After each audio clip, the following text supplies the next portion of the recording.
আসসালামু আলাইকুম আরব আমিরাত প্রবাসী ভাইগণ, আশা করি আপনারা প্রত্যেকে ভালো আছেন। আমিরাতের ভিসা দালালদের কেলেঙ্কারি ফাঁস, আমিরাতের টাইপিং সেন্টার ও ট্রাভেল এজেন্সি ভিসা বন্ধের কারণ। চলুন খবরে বিস্তারিত জেনে নেওয়া যাক। সংযুক্ত আরব আমিরাতে বাংলাদেশের ভিসা বন্ধের পেছনে একটা বড় কারণ হিসেবে উঠে এসেছে অসাধু টাইপিং সেন্টার, দালাল চক্র এবং বাংলাদেশি ট্রাভেল এজেন্সিগুলোর প্রতারণামূলক কার্যক্রম। দীর্ঘদিন ধরেই এই চক্রটি নানা উপায়ে পকেট লাইসেন্স তৈরি করে অগণিত মানুষের ভিসা প্রসেসিং করছিল, যার অধিকাংশই ছিল অবৈধ এবং নিয়ম বহির্ভূত। সূত্র জানিয়েছে, এই চক্রের সদস্যরা ইমিগ্রেশন ভিসা নামের একটি ফাঁদ তৈরি করে অসংখ্য বাংলাদেশি ও অন্যান্য দেশে মানুষকে আমিরাতে পাঠাচ্ছিল।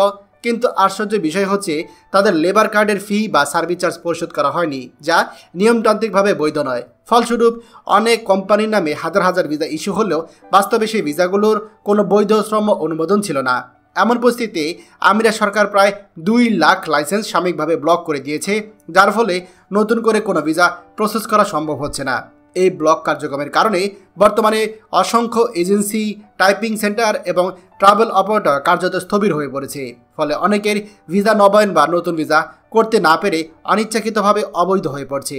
তবে বিশ্লেষকরা বলছে, এই সিদ্ধান্ত আমিরাত সরকারের একটি ইতিবাচক পদক্ষেপ, কারণ এর মাধ্যমে অসাধু ব্যবসায়ীদের কার্যক্রমের বিরুদ্ধে কঠোর বার্তা দেওয়া যাচ্ছে। বাংলাদেশে অবস্থিত কিছু ট্রাভেল এজেন্সি দীর্ঘদিন ধরে বিদেশি ভিসা করে দেওয়ার নামে তাদের ব্যবসা চালাচ্ছে। তারা মূলত দুবাইতে থাকা কিছু টাইপিং এজেন্সির সাথে আপনার যোগ সাজস করে এই কাজগুলো করত। তারা মূলত বিমান টিকিট বিক্রিতে স্বল্প মুনাফা পায়, প্রতি টিকিটে 10 থেকে 50 দিরহাম পর্যন্ত। তাই বড় আয় করার লক্ষ্যে তারা মধ্যপ্রাচ্যে বিভিন্ন দেশে কর্মসংস্থান ভিসা দেওয়ার নাম করে মানুষগুলোকে প্রলুব্ধ করে। প্রথমে তারা টাইপিং সেন্টার ও দালালদের মাধ্যমে লাইসেন্স নামে কাগজপত্র তৈরি করে প্রচুর মানুষ পাঠায়। 2 বছর পর যখন সেই লাইসেন্সে নানা অনিয়ম ধরা পড়ে, তখন কর্তৃপক্ষ সেই লাইসেন্স বন্ধ করে দেয়। কিন্তু তখন পর্যন্ত হাজার মানুষ বিপদে পড়ে যায়। কেউ কাজ পায় না, কেউ অবৈধ হয়ে পড়ে, আবার কেউ কেউ দেশে ফিরতে না পেরে দুবাইতে মানবতর জীবনযাপন করে। এখানে বিশেষজ্ঞদের মতে সময় এসেছে এই 2 নম্বরই ট্রাভেলস ও টাইপিং সেন্টার ও দালাল চক্রের বিরুদ্ধে ব্যবস্থা নেওয়া। তারা শুধু সাধারণ মানুষকে ঠকায় না, বরঞ্চ বাংলাদেশে ভাবমূর্তিকেও নষ্ট করছে আন্তর্জাতিক অঙ্গনে। একজন বিশ্লেষক বলেন, আমিরাত সরকার যা করছে তা এক প্রকার সতর্ক সংকেত। এখন যদি বাংলাদেশ সরকার কঠোর অবস্থান না নেয়, তাহলে ভবিষ্যতে অন্য দেশগুলো একইভাবে আমাদের শ্রমবাজার বন্ধ করে দিতে পারে।